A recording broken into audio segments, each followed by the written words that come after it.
Halo, salam sehat, salam sejahtera. Bertemu lagi dengan saya, Foni, mahasiswa S2 Pendidikan Biologi Universitas Negeri Jakarta. Pada kesempatan kali ini, saya akan menjelaskan mengenai regulasi hormon pada metamorfosis amfibi. Katak adalah hewan amfibi yang selama hidupnya mengalami metamorfosis, yaitu menjalani kehidupan di dua habitat, di air dan di darat. Berikut adalah daur hidup katak. Dari telur berubah menjadi kecebong, kaki belakangnya tumbuh, kaki depannya juga tumbuh, ekor mereduksi, dan akhirnya berubah menjadi katak dewasa. Supaya lebih jelas, mari kita lihat animasi singkat berikut ini mengenai proses metamorfosis katak.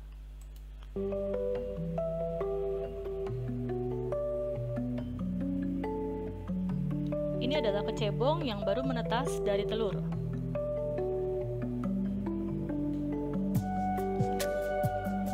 Perhatikan mulai tumbuh kaki belakangnya.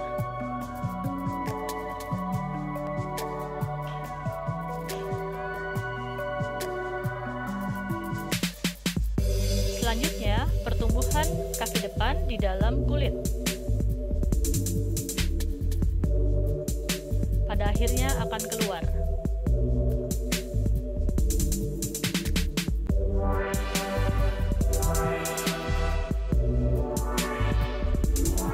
Ekornya masih digunakan untuk berenang, meskipun sudah memiliki kaki.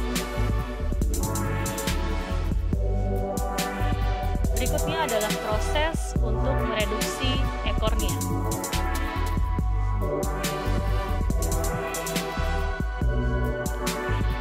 Sekarang, kecebong sudah berubah menjadi katak yang siap untuk mengeksplorasi habitat baru, yaitu daratan.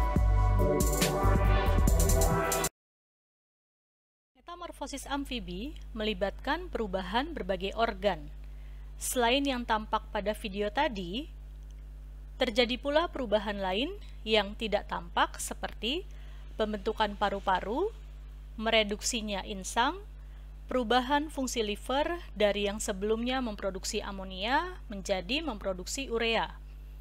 Selain itu juga ada perubahan pigmen visual, perubahan hemoglobin, pembentukan membran telinga, gigi, kulit, dan sebagainya. Perhatikan perubahan yang tampak pada gambar ini.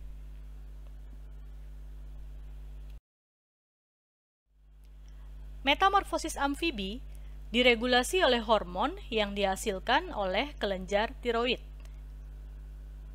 Kedua hormon yang dihasilkan oleh kelenjar tiroid yaitu tiroksin, sering disebut sebagai T4, atau triiodotironin yang disebut sebagai T3. Dan kedua hormon ini ternyata ditemukan juga pada vertebrata lainnya, termasuk pada manusia.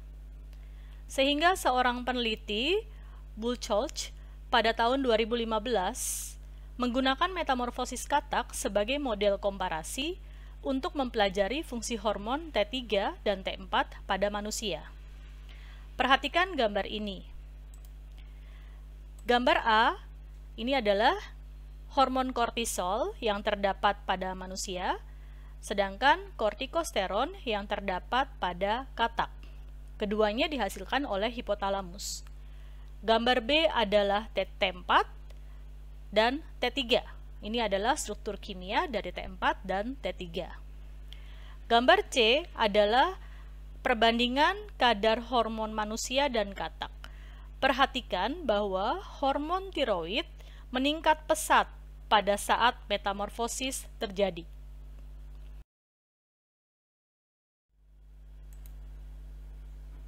Hormon T3 dan T4 dihasilkan oleh kelenjar tiroid. Saat hormon ini sampai ke organ larva, maka ada 4 kemungkinan respon yang terjadi pada organ tubuh larva. Yang pertama adalah pertumbuhan. Contohnya pertumbuhan kaki depan dan kaki belakang. Yang kedua adalah apoptosis. Contohnya adalah reduksi ekor dan insang. Yang ketiga adalah perubahan bentuk atau struktur. Contohnya adalah perubahan struktur usus, perubahan struktur gigi, rahang, dan juga rangka. Yang keempat adalah spesifikasi biokimia. Contohnya adalah organ liver yang sebelumnya memproduksi amonia, yang umum terjadi pada organisme air, berubah menjadi memproduksi urea. Kelenjar yang menghasilkan hormon T3 dan T4 adalah kelenjar tiroid. Namun, regulasi bagaimana kelenjar tiroid dapat menghasilkan hormon T3 dan T4 ini tidak sederhana.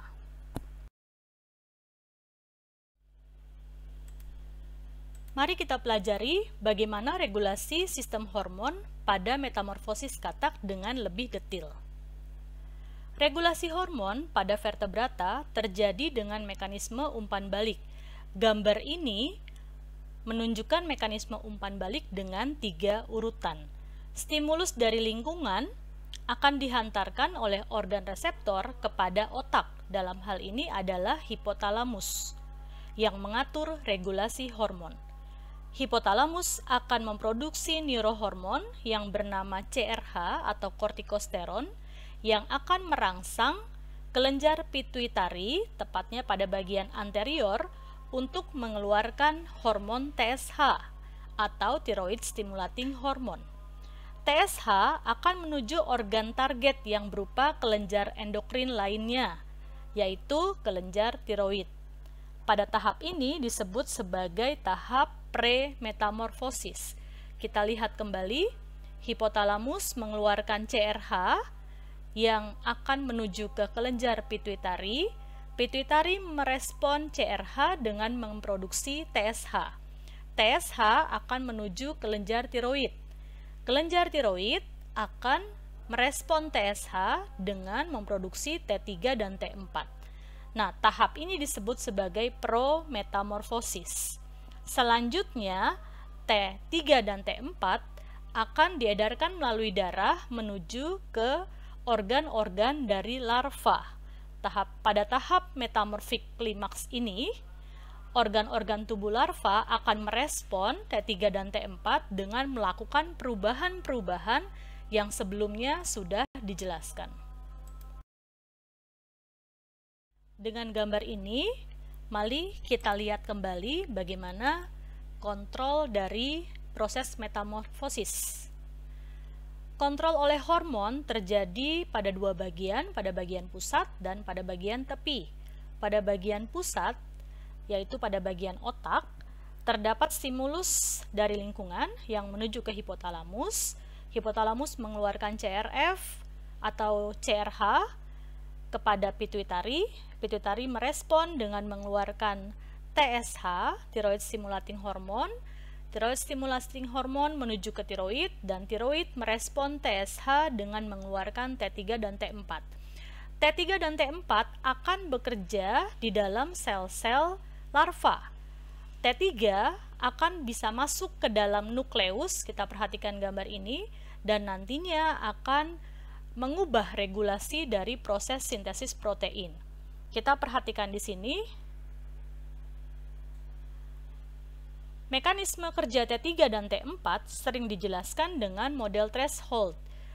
Artinya adalah bahwa aktivitas metamorfosis dipacu oleh konsentrasi hormon tiroid. Sekresi hormon T4 dan T3 dilakukan oleh kelenjar tiroid. Selanjutnya akan menuju ke jaringan target, di mana di dalam jaringan target terdapat konversi T4 menjadi T3 karena T3 adalah bentuk yang lebih aktif. Selain itu juga terjadi degradasi T3 pada saat sudah tidak dibutuhkan lagi oleh enzim tertentu. Nah, pada saat T3 masuk ke dalam sel, di sini T3 akan berikatan dengan TRS atau thyroid hormone receptor. Kita perhatikan gambar ini. Ya, di sini T3 yang masuk ke dalam nukleus akan berperan sebagai faktor transkripsi atau aktivator yang akan menyebabkan gen yang sebelumnya tidak aktif menjadi aktif dan akan diekspresikan. Contohnya pada gambar ini, misalnya gen untuk pembentukan kaki belakang katak menjadi aktif sehingga terjadi pembentukan kaki belakang katak. Hormon tiroid yang mengatur metamorfosis merupakan hormon steroid. Hormon steroid meregulasi sel dengan melakukan interupsi atau perubahan terhadap aktivitas ekspresi dari gen. Pada gambar ini tampak bahwa pada saat T3 dan T4 masuk ke dalam nukleus, maka hormon tersebut akan menjadi aktivator terjadinya transkripsi dan translasi dari protein tertentu yang dibutuhkan untuk semua aktivitas metamorfosis. Semakin banyak kadar T3 di dalam sel atau di dalam inti sel, maka semakin banyak aktivitas sintesis protein yang dibutuhkan untuk aktivitas metamorfosis. Demikian penjelasan saya mengenai regulasi hormon pada metamorfosis amfibi. Akhir kata, saya ingin menyampaikan bahwa seekor kecebong mengalami metamorfosis dan berubah menjadi katak ketika waktu berubah sudah tiba. Teman-teman, perubahan memang harus terjadi, karena perubahan adalah kunci dari survival. Jadi, jangan pernah takut terhadap perubahan. Terima kasih. Salam sejahtera.